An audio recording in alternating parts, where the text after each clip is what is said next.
Good morning, everybody. Welcome back to the channel. And so, quick video basically today using the Moto G Stylus 5G 2024.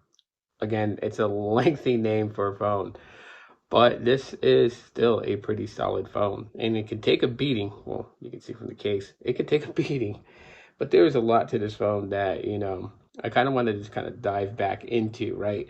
With me using Google Pixels, just about every type of Google Pixel that there is, the Moto G Stylus technically is more like a palette cleanser and a very good one. And, to be quite fair, as I try to be as fair as possible.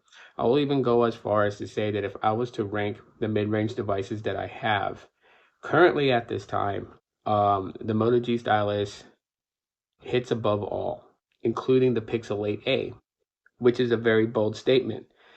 So there are some good things about the Moto G Stylus 5G 2024. There's also some things that, are a little bit questionable. And there are some things that I feel like that Motorola should work on when it comes to the Stylus line, as well as the Moto G line, which is the non-stylus version of this phone.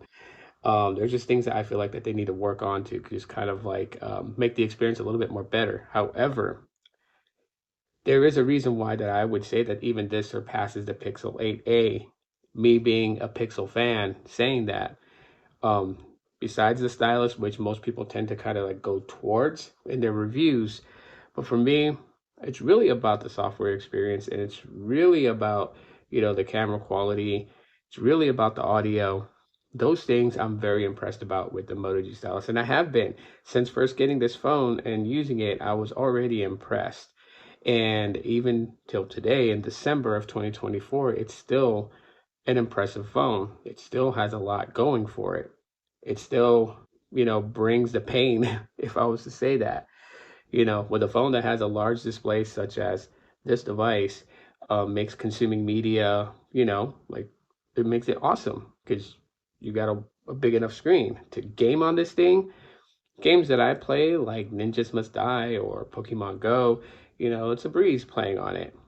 Um, the audio on it is real nice. So when I am watching content, when I am listening to music, if I'm working at my desk and I want to put on some music and I don't want to Bluetooth connect it to any of my Bluetooth speakers in here, I can play the music straight off the speaker here and have, an enjoyment listening to the different songs that I like to listen to and the different genres of music that I like to listen to. So the speaker quality is just fine. When it comes to photography with this, like I said, there are some things that I wish that Motorola would fix. One of the things that I feel when it comes to the photography, I feel like Motorola should fix, should be in fact the multi-camera use on this.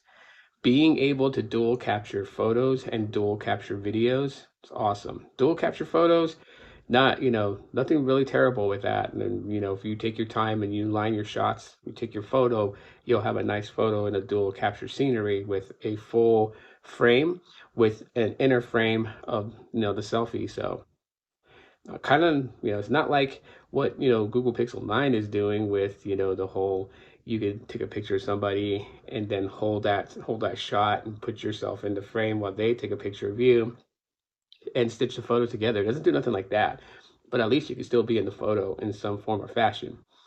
One of the things that I really like about this is the dual video capture that you can do with this. The problem is, though, is that the stabilization only works on one of the frames.